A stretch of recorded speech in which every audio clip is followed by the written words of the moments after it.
When you're ready, just bringing your attention back down to the seat.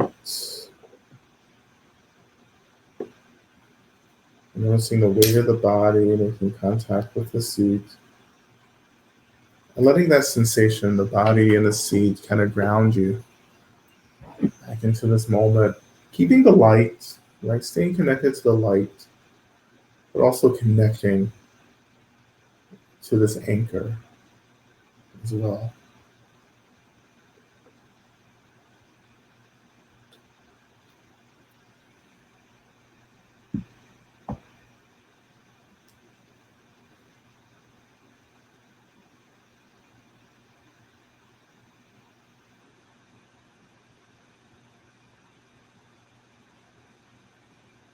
And making a final wish as we transition out of the practice into our closing prayer.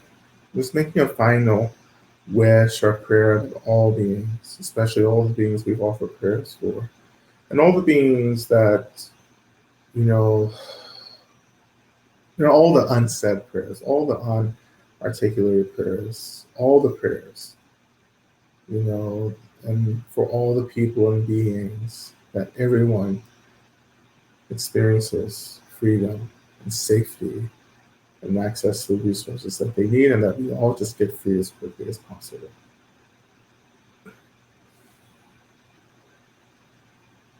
And when you make that aspiration, that prayer, I want you to imagine that you just kind of release it into emptiness. Just let it go. Don't hold on to it. Don't be anxious about it. Don't worry. Just let it go.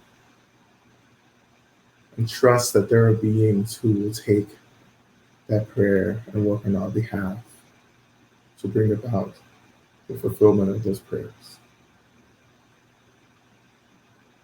And may you, all those gathered in this space, no matter where you are, that you may experience the deepest well-being, joy, safety, love, and may you have everything that you need to be well, and that you may be free as quickly as possible, so that you may continue to free other beings from suffering. May it be so as quickly as possible.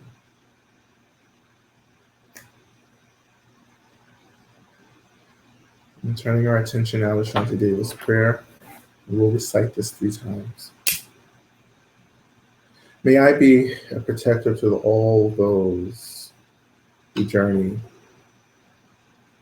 May I be a protector to those without protection, a leader for those who journey, and a boat, a bridge, a passage for those desiring the further shore. May the pain of every living creature be completely cleared away.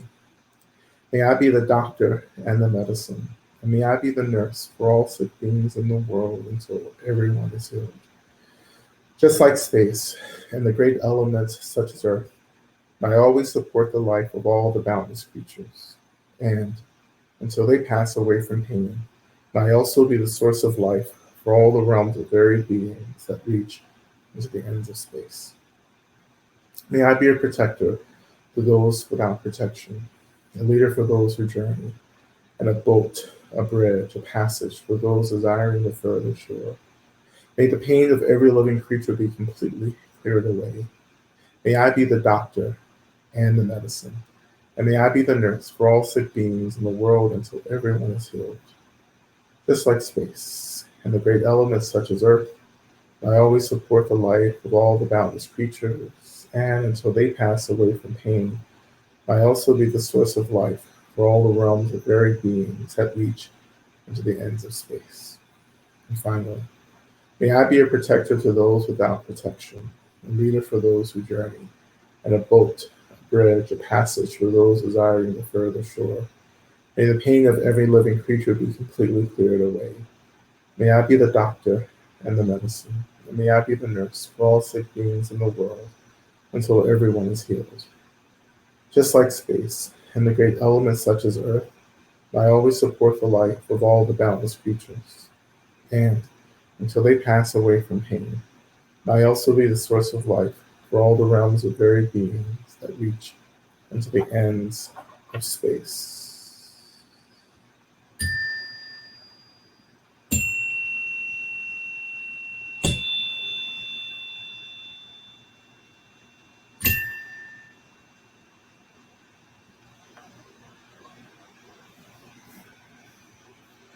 Right. Um, Thank you everyone for your practice. Um,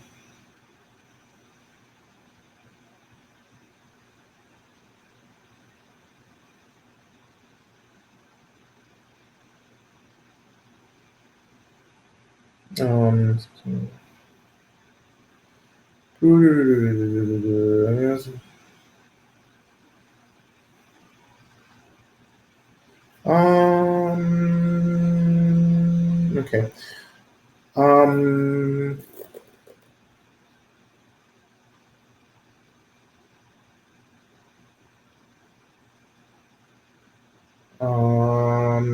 there's something else I wanted to say. I'm also hungry and tired. So, um, um,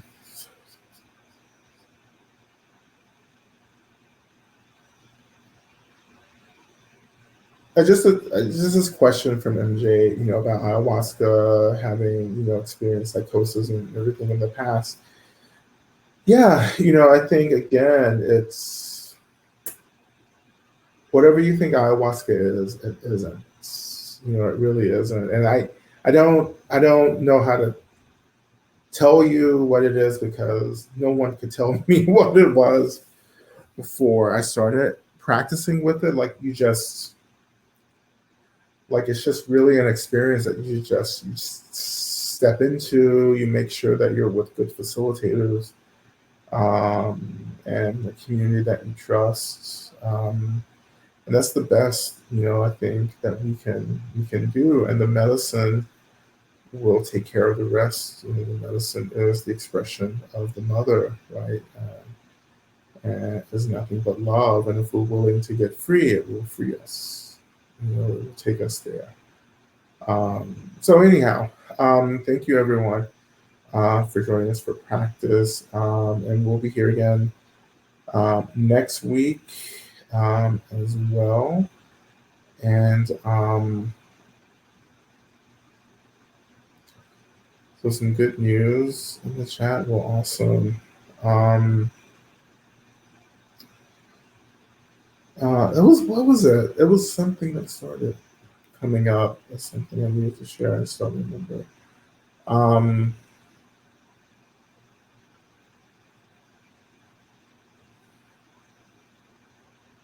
I I don't know if this was it, but like I'll just say this. I know a lot of people want, have access to me and everything, which I completely understand. I don't have the capacity to meet with everyone that I want to meet with, but I just want you to always know and understand this, that the best way to meet me is to meet me in the practice, right? Is to meet me in the meditation, to meet me in the emptiness, to meet me in the arms of the deity or in the seat of the mother, because that's where I reside. That's where I'm at. I am, really always in practice, right? And so if you need me, you come and find me in the practice, right?